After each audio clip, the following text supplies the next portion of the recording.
whatever culture they are from. Just seeing the media and the publicity that, first of all, the death of Francis created, and now the curiosity of who the new Pope is, tells you that that position has some importance in the world.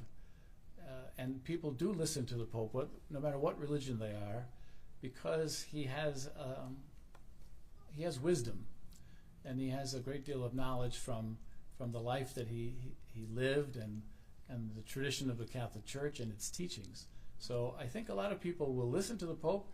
Not everybody will agree with him, but nonetheless they are interested. And you can see by the publicity that this has caused, and it has over the last several popes that have been elected, the world is interested in the Pope, because I believe they see him as a moral compass.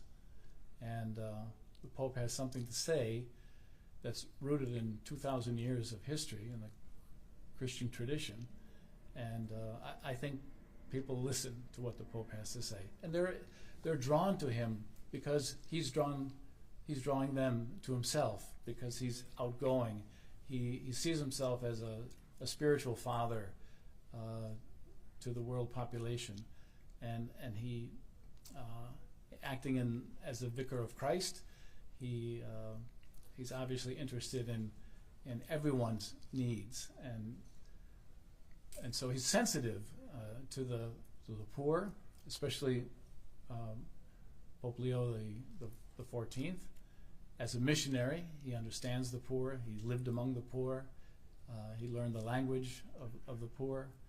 And so he brings to the papacy that experience, that wealth of experience. He was also in Rome the last couple of years. He was the prefect of the Congregation for Bishops. And that congregation of bishops selects bishops for all the dioceses throughout the world. And so he was head of that committee, and or that dicastery, as it's called. And so he's aware of the needs of bishops in the church, Catholic Church, all over the world. And so he's really an ideal candidate because of his experience in Rome, his knowledge of the Italian language, the Spanish language, the English language, native-born Chicago priest, brings a lot of newness to the papacy, and people will give it a new look, and they'll be anxious to hear what he has to say, what his vision is for the church.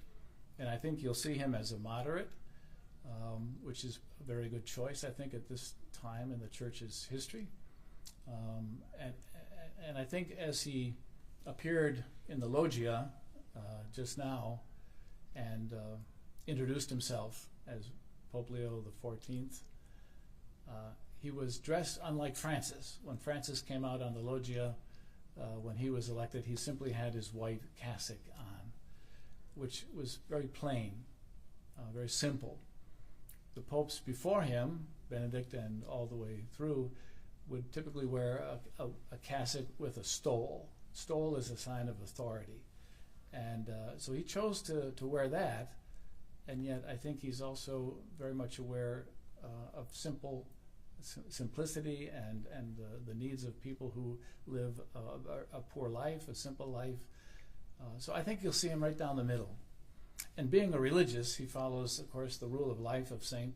Augustine, who was a wonderful saint in the church, had a tremendous conversion, was baptized by St. Ambrose in this great city of Milan. But Augustine had a great conversion in his life. His mother is St. Monica. St. Monica prayed for her son to convert. He was a pagan, and Augustine fathered a child out of wedlock, and his son eventually died, but his mother continued to pray for his conversion. She was a devout Catholic, Monica, and as his life unfolded, he did become a Catholic, and as I said, was baptized by St. Ambrose. And so it's a great story of his life, Augustine, and apparently he was influenced enough about the rule of life of St. Augustine to join that community. here in the United States and become an Augustinian friar. So he brings that sense of community, of tradition, into his position now as Pope. So I don't think we could be more excited about the choice that was made, again, by the Holy Spirit through the College of Cardinals. Can I ask you just real Yes, quick ma'am. before we wrap up? What is next? So I know you guys had a bit of a watch party today. What do you guys plan to do? Well, we didn't have a watch party. We had a meeting. Well, Turned into a watch party. It turned into a watch party. okay. So after our meeting, we were able to see the news and to hear, as things were revealed, what his name was, where he's from, how old he is. Those that didn't know Cardinal Prevost were certainly anxious to learn more about him, as is the world, because he wasn't an out front kind of candidate. He wasn't one of the more popular ones that were predicted, which is always the case. And yet we never learn from that, because we always try to guess who's it going to be. The one I guessed didn't make it, obviously, but it's something that we don't elect because he campaigned or because he gave good speeches or he has a platform.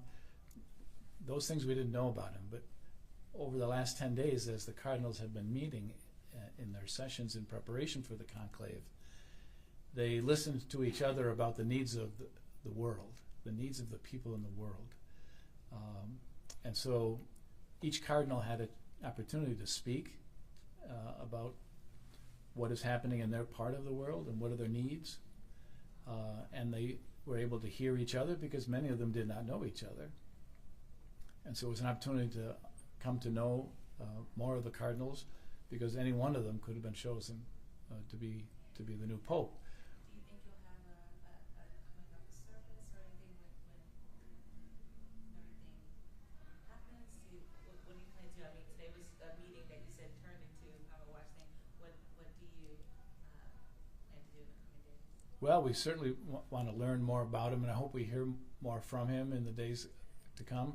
The cardinals will be able to say some things about the pick of their choice without giving us the details as to how the voting went, because that is a secret. But they will give us their impression of him and their knowledge of him. And so we'll learn more about who Pope Leo XIV is going to be.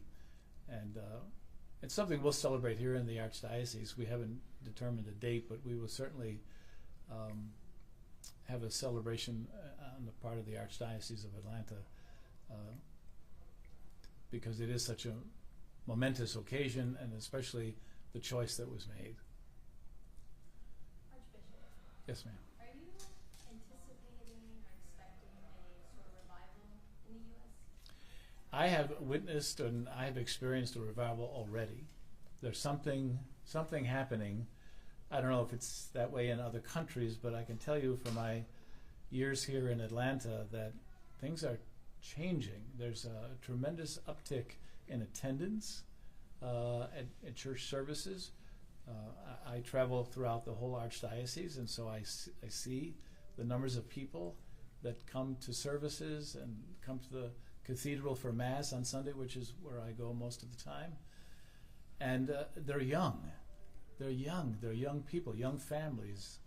And they're an inspiration to me to see so many young people continually coming to church or coming back to church, because I think the times in which we are living are causing us to be concerned. And I think the church has always helped us because of its tradition. The church has tradition, it has roots.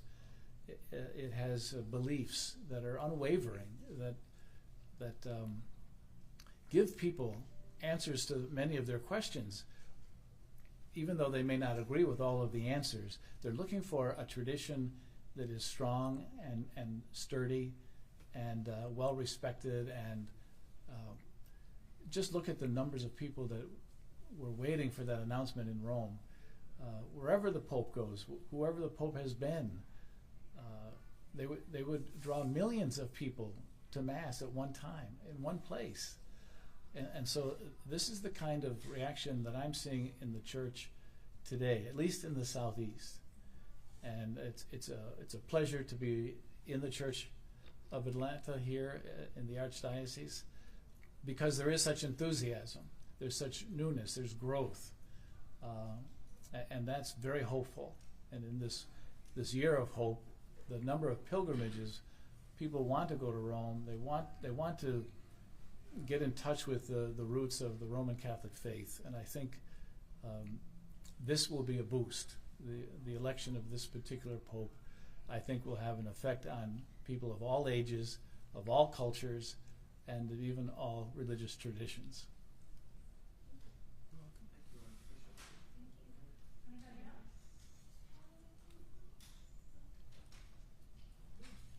All right, well, thank you very much for your interest and for coming. Appreciate your questions. Thank you.